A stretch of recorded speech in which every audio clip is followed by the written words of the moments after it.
My channel ఈరోజు ఏం జరగబోతుందో తెలుసుకుందామా? ఇంకా ఎపిసోడ్లోకి వెళ్ళిపోతే దాసుకి అలాగే కార్తిక్కి ఇక జరిగిందంతా కూడా హారిక చెప్తుంది.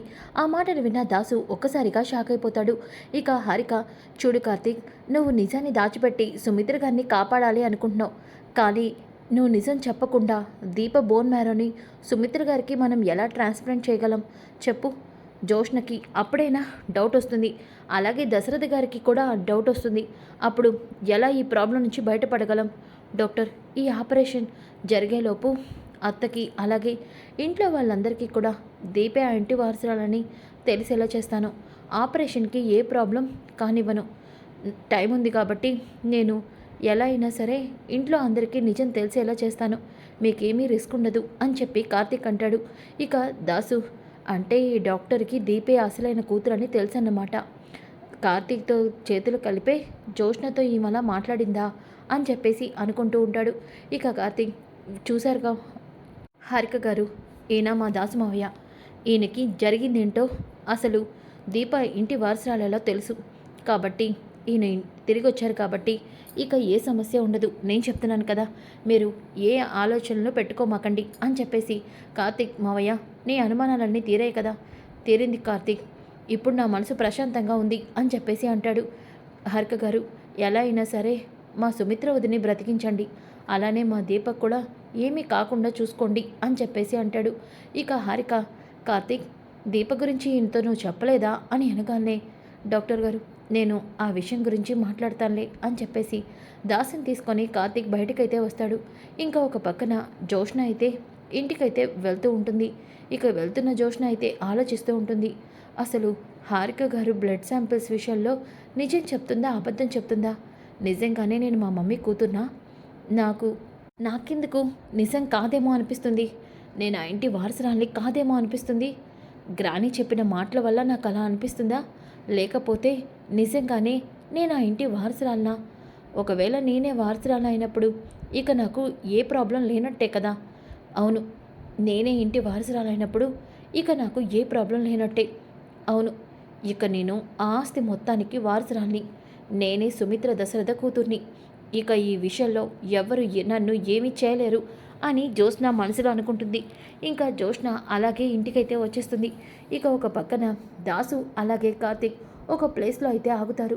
ఇక దాసు, ఆగరా కార్తీక్, ఇంకా ఈ నిజాన్ని ఎన్ని రోజులు దాచిపెడతావు? పద, ఇప్పుడే ఇంటికి వెళ్ళి దశరథన్నయ్య శివనారాయణ గారితో సుమిత్ర వదినతో దీపే అసలైన వారసురాలని, దీపే ఆ ఇంటి కూతురని చెప్పేద్దాం పద అని వెనకాలనే, దాసుమయ్య, ఇప్పుడు చెప్పడం కరెక్ట్ కాదు, కొంచెం ఆగు. ఏంట్రా ఆగేది? ఇంకా ఎన్ని రోజులు ఆగమంటావు? ఇప్పుడు ఇదంతా కాదు కానీ ముందు నువ్వు ఇన్ని రోజులు ఎక్కడికి వెళ్ళావు, ఏమైపోయావు, ముందు అది ఆ విషయం చెప్పు మావయ్య అని అంటాడు. నన్ను నా కూతురు కిడ్నాప్ చేసిందిరా, ఏం చెప్పమంటావు అని వెనకాలనే, జోష్న నిన్ను కిడ్నాప్ చేసింది అని అనుమానం పడ్డాను, అదే నిజమైందన్నమాట. అంతేకాదురా కార్తీక్, జోష్న ఇంకా ఏదైనా చేసేలోపే మన అందరికీ నిజం తెలిసేలా చేయాలి, లేకపోతే రేపు సుమిత్ర వదిన ప్రాణాలు పోయే అవకాశం కూడా ఉంది మావయ్య. అవునరా, దీపే అసలైన వారసురాలన్న విషయం దీపకి నీకు తెలుసన్న విషయం జోష్నకి తెలిసిన మరుక్షణమే దీప ప్రాణాలు తీయడానికి జోష్న ఏదైనా చేస్తుంది. ఇప్పటికే జోష్న దీపని చంపడానికి ఎన్నో ప్రయత్నాలు చేసింది. అది కాదు దాసమయ్య, ఇప్పుడు మనం ఈ నిజాన్ని చెప్పడం కరెక్ట్ కాదు. అందుకే ఇప్పుడు ఈ నిజాన్ని మనం చెప్పకూడదు. ఇంకా ఎన్ని రోజులు ఆగుతావు కార్తీక్? నీకు ఒక విషయం తెలుసా? కడుపుతో ఉన్న దీప్ మీద హత్యా ప్రయత్నం జరిగిందే, అది ఎవరి వల్ల అనుకుంటున్నావు? నా కూతురు జోష్నే చేసింది. కడుపుతో ఉందని కనికరం కూడా లేకుండా దీపని చంపాలని చూసింది. ఏంటి మావయ్య నువ్వంటుంది? అవును, జోష్న రౌడీల్ని పంపించింది. ఆ రౌడీలు జోష్ననే పంపించింది. ఆ రోజు దీపం మీద అటాక్ చేయించింది జోష్నే. ఈ నిజం తెలిసి కూడా ఇంకా నువ్వు ఆగుదామంటావా? చెప్పలుడు అని వెనకాలనే ఒక్కసారిగా కార్తీక్ షాక్ అయిపోతాడు. అంతేకాదు కార్తీక్, ఇంకొక విషయం చెప్పనా? దశరథన్నయ్యని చంపించాలని ఆ రోజు గన్తో షూట్ చేయించింది. దీపం మీద 2 సార్లు అటాక్ చేయించింది.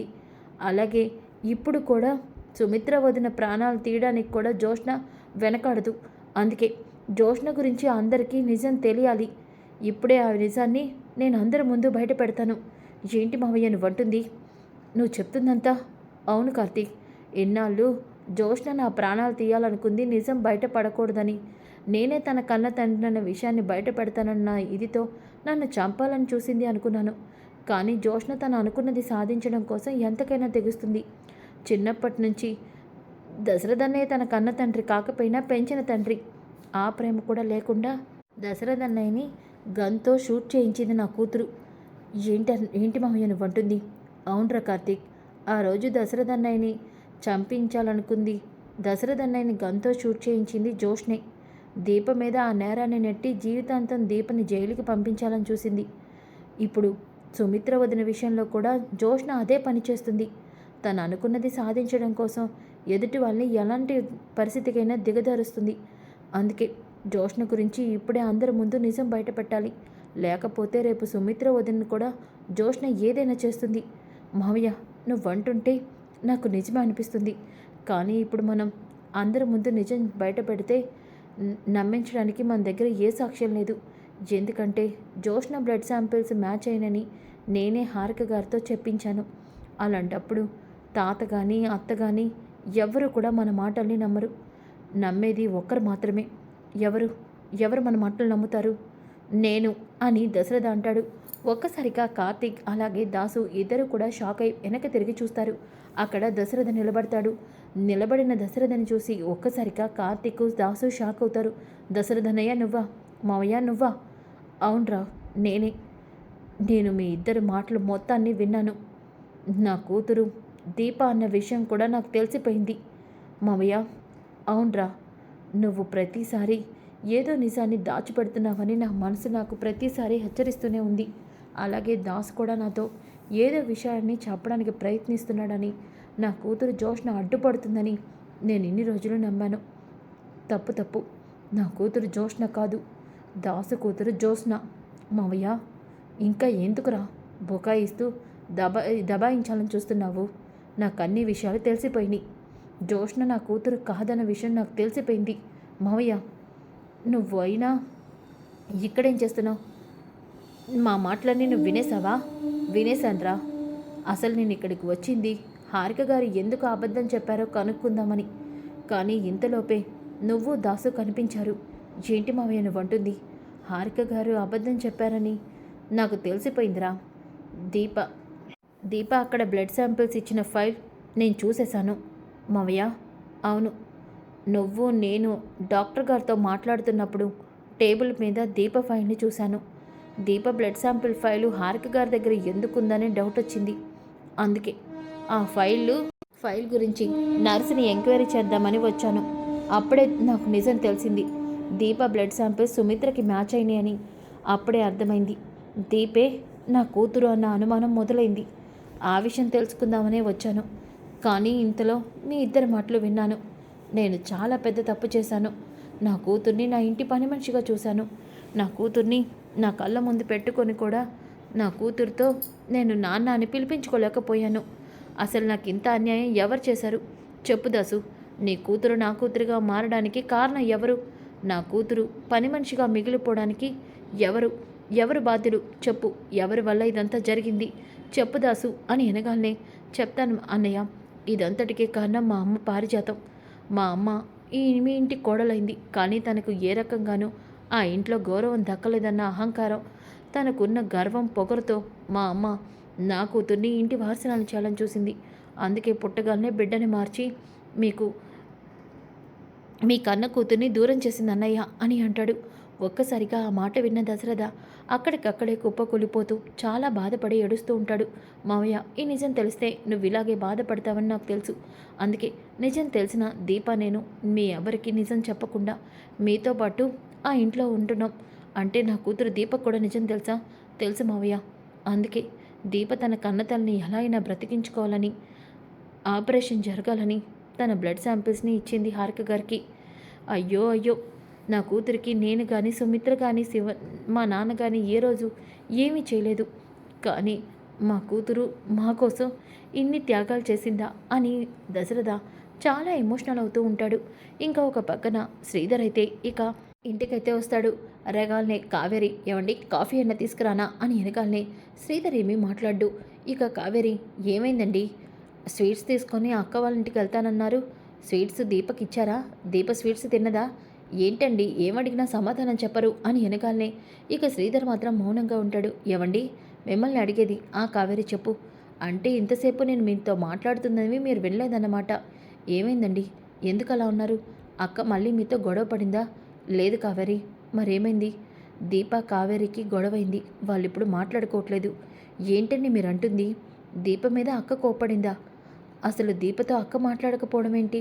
వాళ్ళ మధ్య అంత గొడవ ఏం జరిగింది? కావేరి ఒక విషయం నాకు అర్థం కావట్లేదు. ఏంటండి? దీప కడుపులోని బిడ్డ క్షేమంగా ఉండాలని కాంచన మాట ఇవ్వమందంట. దానికి కార్తీకు నువ్వు నన్ను క్షమిస్తావా, మా నాన్నని నువ్వు క్షమిస్తావా అమ్మా, అప్పుడు దీప మాటిస్తుంది అన్నాడంట. దానికి అర్థం ఏమై ఉంటుందంటావు? కార్తీక్ అలాంటి కోరిక కాంచనని ఎందుకు కోరుకొని ఉంటాడు? కార్తీక్ అలాంటి పని ఎప్పుడు కూడా చేయడు. తల్లిని బాధ పెట్టే పని కార్తీక్ ఇప్పటి వరకు చేయలేదు. కానీ ఎందుకు అలా అన్నాడో నాకు అర్థం కావట్లేదు కావేరి. ఏంటని మీరు అంటుంది? ఏదైనా పెద్ద సమస్య ఉంటేనే కార్తీక్ అలా మాట్లాడతాడు. కావేరి అవునండి, కడుపుతో ఉన్న ఆడది ఖచ్చితంగా బిడ్డని కంటుంది. అలాగే ఆ బిడ్డ క్షేమం గురించి ఈ ప్రపంచంలో తల్లి కంటే ఎవరు ఎక్కువగా ఆలోచించరు. అలాంటి దీప ఆ మాట ఇవ్వడానికి కార్తీక్ అలా అన్నాడు అంటే ఖచ్చితంగా దీప కడుపులో బిడ్డకి ఏదైనా సమస్య ఉందేమోనండి. కావేరి ఏంటా మాటలు? కాంచన బిడ్డ మీద చాలా ఆశలు పెట్టుకుంది. నువ్వు అలా మాట్లాడదు. నాకు తెలుసండి కాంచనక్క బిడ్డ మీద చాలా ఆశలు పెట్టుకుందని. మరి దీప పూజకి ఒప్పుకోకపోవడానికి, మాట ఇవ్వకపోవడానికి కారణం ఖచ్చితంగా దీప కడుపులో బిడ్డ విషయంలో ఏదో నిజాన్ని దాచిపెడుతున్నారు. అందుకే కార్తీక్ దీపకు వెనకేసుకు రావడానికి అక్కని అలాంటి కోరిక కోరుంటాడు. అదేనండి, ఇంకా అంతకు మించి అయితే ఏమీ ఉండదు. కావేరి అన్న మాట నిజమే. అవును, ఒక కన్నతల్లిగా మాతృత్వం గురించి కావేరికి తెలుసు కాబట్టి కావేరి చెప్పింది నిజంగా అనిపిస్తుంది. ఖచ్చితంగా దీప కడుపులోని బిడ్డ విషయంలో ఏదో జరిగింది. ఆ విషయం బయటపెట్టడానికి దీప, కార్తీక్ ఏదో గురించి ఆలోచిస్తున్నారు, ఆవేదన పడుతున్నారు. అవును, సుమిత్ర సిస్టర్ గురించి దీప బాధపడుతుంది అని ఇన్నాళ్ళు అనుకున్నాను. కానీ ఇంకేదో కారణం ఉందని అర్థమవుతుంది. అదేంటో తెలుసుకోవాలి. అవును, కాంచనకి ఆ బిడ్డ మీద ఎంత ప్రేమ మమకారాన్ని పెంచుకుందో నాకు తెలుసు. అలాగే ఆ బిడ్డ నాకు కూడా మనవడో మనవరాలో నా వారసులు. అలాంటి ఆ బిడ్డకి ఏదైనా జరిగితే నేను చూస్తూ ఊరుకోను. అది ఎలాంటి విషయమైనా సరే నేను మాత్రం బిడ్డకి ఏమి కానివ్వను. తెలుసుకుంటాను, నిజమేంటో తెలుసుకుంటాను అని శ్రీధర్ అయితే అనుకుంటాడు. ఇంకా ఒక పక్కన జోష్న అయితే ఇంటికి వచ్చేస్తుంది. ఇక పారిజాతం, ఒసే పాపిష్టిదానా, నా కొడుకుని ఎక్కడో దాచిపెట్టి ఇప్పుడు నువ్వు దర్జాగా రోడ్లపైన తిరుగుతున్నావా? చెప్తా నీ పని అని చెప్పేసి ఇక పారిజాతమైతే అప్పుడే హాల్లోకి వస్తుంది. ఇక జోష్న, గ్రని దీపని నాకు ఒక కాఫీ ఇవ్వమని చెప్పు. ఇంట్లో దీప లేదు. దీప రాలేదా? అవును. అయితే నువ్వు నాకు కాఫీ తీసుకురా. ఏంటి నేనా? అవును గ్రాని, నాకు అర్జెంటుగా కాఫీ తాగాలంది. నా రూమ్కి కాఫీ తీసుకొని రా గ్రాని అంటూ జోస్న పైకైతే వెళ్ళిపోతుంది. ఇక పారిజాతం, కాఫీ కావాలా నీకు? చెప్తా నీ పని. కాఫీ కదే, నీకు కషాయం ఇవ్వాలి, విషం ఇవ్వాలి, చెప్తా నీ పని అని పారిజాతం ఇక కాఫీ తీసుకొని ఇక పైన జోష్న గదిలోకి వెళ్తుంది. జోష్న ఆ కాఫీని తాగి ఒక్కసారిగా అబ్బో ఇది కాఫీనా, ఇంత కారంగా ఉందేంటి, ఛీ అని గట్టిగా అరుస్తూ ఉంటే, అది కారమేనే, కారం కలిపిన నీళ్ళే తీసుకొచ్చాను. గ్రాని నీకేమైనా పిచ్చి పట్టిందా? ఎవరైనా కారం కలిపిన వాటర్ని ఇస్తారా? ఇస్తారే, నీలాంటి దానికి ఇలాంటి నీళ్ళే ఇస్తారు. గ్రాని నోరు ముయ్యవే. నువ్వేంటో నీ బుద్ధి ఏంటో, నువ్వెన్ని తప్పులు చేసావో అన్నీ నాకు తెలిసే. నాటకాలు ఆడక నా దగ్గర. గ్రాని నోరు ముయ్యవే. మర్యాదగా చెప్పు, నా కొడుకు ఎక్కడున్నాడు? నా కొడుకుని ఎక్కడ దాచిపెట్టావు? చెప్పవే. గ్రాని నీ కొడుకు తప్పించుకొని పారిపోయాడు. ఆ విషయం నీకు తెలుసు కదా? తెలిసే, నువ్వేదో దాస్తున్నావు. మర్యాదగా నిజం చెప్పవే. నా కొడుకుని కిడ్నాప్ చేసిన దాని వెనక ఇంకేదో కారణం ఉంది. చెప్తావా లేదా? గ్రాని నీకేమైనా పిచ్చి పట్టిందా? నేను చెప్పేది విను. ఇప్పటికే నాకు నిజమేంటో అబద్ధమేంటో తెలియక మైండ్ అంతా నాకేమీ అర్థం కావట్లేదు. నేను అసలు నిజంగా సుమిత్ర కూతున్నా లేదంటే ఆ డాక్టర్ ఏమైనా అబద్ధం చెప్పిందో అర్థం కావట్లేదు. నువ్వేమో ఈ రకంగా టార్చర్ చేస్తున్నావు. కనీసం నాకు హెల్ప్ చేయగ్రాని.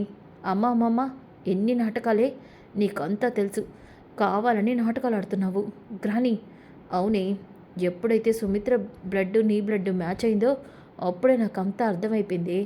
నా కొడుకుని కిడ్నాప్ చేసి ఇప్పుడేమో మళ్ళీ అమాయకురాల్లా మాట్లాడతావా? గ్రాని, నీకేమైనా పిచ్చి పట్టిందా? నాకది నీకు పిచ్చి పట్టింది, అందుకే నాతో ఇలా మాట్లాడుతున్నావు. గ్రాని, ఒక్క నిమిషం ఆగు అని చెప్పేసి జోష్న ఇక బ్లడ్ శాంపిల్స్ తీసుకొచ్చి, గ్రాని, ఒకసారి ఈ రిపోర్ట్ చూడు. ఏంటిది? నీది నాది బ్లడ్ శాంపిల్స్ని టెస్ట్ చేయించాను, దానికి సంబంధించిన రిపోర్ట్ ఇది. నా బ్లడ్ శాంపిల్స్ ఎప్పుడు తీసుకెళ్ళావు నువ్వు? గ్రాని, అది నిన్న నైట్ నువ్వు పడుకున్నప్పుడు సూత్తో గుచ్చి నీ బ్లడ్ తీసుకున్నాను. ఒసే, నువ్వు మనిషి ప్రాణాలు కూడా తీసేస్తావే వాళ్ళకే తెలియకుండా. గ్రాని, నువ్వు అడిగితే ఇవ్వవని అలా చేశాను, కానీ చూడు, నీ బ్లడ్ శాంపిల్స్ నా బ్లడ్ శాంపిల్స్ మ్యాచ్ అయినాయి. అంటే నేను నీ మనవరాల్ని, సుమిత్ర కూతుర్ని కాదు. ఏంటే, ఇది కొత్త నాటకమా? నిన్ను నమ్మాలని మళ్ళీ నాటకం మొదలు పెట్టావా? గ్రాని, నా మీద నమ్మకం లేకపోతే నువ్వే ఒకసారి ఈ రిపోర్ట్ చూడు. అలాగే నీ చేతికి అయినా ఆ సూది మచ్చ కూడా చూడు అని వెనకాలనే పారిజాతం ఇక అది చూసుకుంటుంది. నేను నమ్మనే, నువ్వెంతకైనా తెగిస్తావు. ఈ రిపోర్ట్స్ ఇవన్నీ కూడా పచ్చి అబద్ధం. నీ మాటల్ని నేను అస్సలు నమ్మను అని అంటూ ఉంటే అప్పుడే శివనారాయణ అక్కడికి వస్తాడు. పారిజాతం, ఏంటి నమ్మనంటున్నావు? జోష్న మాటలు నమ్మను అంటున్నావు? జోష్న ఏం చేసింది? అవును జోష్న, ఏంటి ఆ రిపోర్ట్సు? ఇదేంటి ఇలా బుక్కాను? తాతగాని ఈ రిపోర్ట్స్ చూశాడంటే నా పని అయిపోయినట్టే. ఇప్పుడు నేనేం చేయాలి అని టెన్షన్ పడుతూ ఉంటుంది. ఇక పారిజాతం, కరెక్ట్ టైంకే వచ్చారండి, ఆ రిపోర్ట్స్ ఏంటో అడగండి. జోష్న ఆ రిపోర్ట్స్ తీసుకొచ్చి నన్ను చూడమంటుంది, అందులో ఏముందో మరి అని వెనకాలనే, గ్రాని, నన్ను ఇలా ఇరికించావేంటి అని చెప్పేసి జోష్న నిన్నే అడుగుతుంది. ఏంటి పారిజాతానికి ఆ రిపోర్ట్స్ చూపిస్తున్నావు, ఏముంది అందులో అని వెనకాలనే, అది తాత, ఇందులో ఏమీ లేదు. ఏమీ లేదంటావేంటి? ఏదో ఉంది కాబట్టే కదా పారిజాతాన్ని చూడమంటున్నావు, ఏదో ఒకసారి టివ్వు అని వెనకాలనే జోష్న ఇక టెన్షన్ పడిపోతూ ఉంటుంది. గ్రాని నన్ను ఇలా ఇరికించిందేంటి? ఇప్పుడు తాతయ్య రిపోర్ట్స్ చూస్తే ఇక నా పని అయిపోయినట్టే అని చెప్పేసి ఇక శివనారాయణ ఆ రిపోర్ట్స్ తీసుకొని ఓపెన్ చేసి చూస్తాడు. ఏంటిది? పారిజాతం బ్లడ్ శాంపిల్స్. పారిజాతం, నువ్వు బ్లడ్ శాంపిల్స్ ఇచ్చి చెక్ చేయించుకున్నావా? దేనికోసం? నాకు తెలీదండి, అది జోష్నకే తెలియాలి అని వెనకాలే ఇక జోష్న, బాబోయ్, ఇప్పుడు సెకండ్ రిపోర్ట్ తీశాడంటే తాతకి అంతా తెలిసిపోతుంది అని జోష్న చాలా టెన్షన్ పడుతూ ఉంటుంది. ఇంతలోకి అప్పుడే శివనారాయణ ఆ రిపోర్ట్ చూస్తూ ఉండగా అప్పుడే సుమిత్ర, మావయ్య గారు అని అంటుంది. దాంతో శివనారాయణ, ఏంటమ్మా సుమిత్ర? మావయ్య గారు ఆయన ఉదయం అనగా బయటికి వెళ్ళారు, ఫోన్ చేస్తే తీయట్లేదు. అలాగే ఎందుకనో రాత్రి నుంచి ఆయన ఏదో విషయంలో ఆలోచిస్తూనే ఉన్నారు. నా ఆపరేషన్ కోసమే ఆలోచిస్తున్నారని నాకు అనిపిస్తుంది. ఒకసారి మీరు ఆయనతో మాట్లాడండి. నాకేమీ కాదు, నేను బాగానే ఉంటాను. నా కూతురు జోష్న ఉండగా నాకు ఏమీ కాదు అని సుమిత్ర అంటూ ఉంటే, శివనారాయణ, కరెక్ట్గా చెప్పావమ్మా సుమిత్ర. దశరథకి నీ గురించి ఆలోచన, నీకేమవుతుందన్న భయమే దశరథనికి నిద్ర పట్టనివ్వట్లేదు, అంతకు మించి ఏమీ లేదు. అవునండి, బాగా చెప్పారు సుమిత్ర, నీ కూతురుండగా నీకేమీ కాదు. దశరథే అమాయకుడు, ఏమీ తెలియక దీని గురించి అర్థం కాక బాధపడుతున్నాడు. సుమిత్రని జోష్న బ్రతికిస్తుంది కదా అని అంటూ ఉంటే ఇక జోష్న, గ్రాని, ఆ డాక్టర్ చెప్పింది నిజమేమో అనుకున్నాను, కానీ ఎప్పుడైతే మన బ్లడ్ రిపోర్ట్స్ వచ్చాయో అప్పుడే కన్ఫర్మ్ ఆ డాక్టర్ అబద్ధం చెప్పింది. అది ఎందుకు అబద్ధం చెప్పిందో, తనతో ఎవరు ఇలా అబద్ధం చెప్పిస్తున్నారో తెలియట్లేదు. అసలు దాస్ ఎక్కడికి వెళ్ళాడో కూడా తెలియట్లేదు. ఇప్పుడు నేనేం చేయాలో కూడా నాకు అర్థం కావట్లేదు. ఇప్పుడు నా పరిస్థితి ఏంటి అని చెప్పేసి అనుకుంటుంది. ఇక దశరథ, ఒరే కార్తిక్, ఇక ఒక్క క్షణం కూడా ఆలోచించద్దు. ఇప్పుడే నాన్నతో సుమిత్రతో దీపే నా కూతురని చెప్పేయాలి. పదరా, నా కూతుర్ని నేను చూడాలి. పద మావయ్య. ఇప్పుడా? అవును, ఇప్పుడే. ఇప్పుడే దీపే నా ఇంటి వారసురాలని, నా కూతురన్న నిజాన్ని అందరి ముందు చెప్తాను. ఇక నా కూతురు పని మనిషిగా ఉండడానికి వీల్లేదు. పద అని చెప్పేసి దాసుని కార్తీక్ని తీసుకొని దశరథ్ అయితే ఇక కాంచన ఇంటికైతే బయలుదేరుతాడు.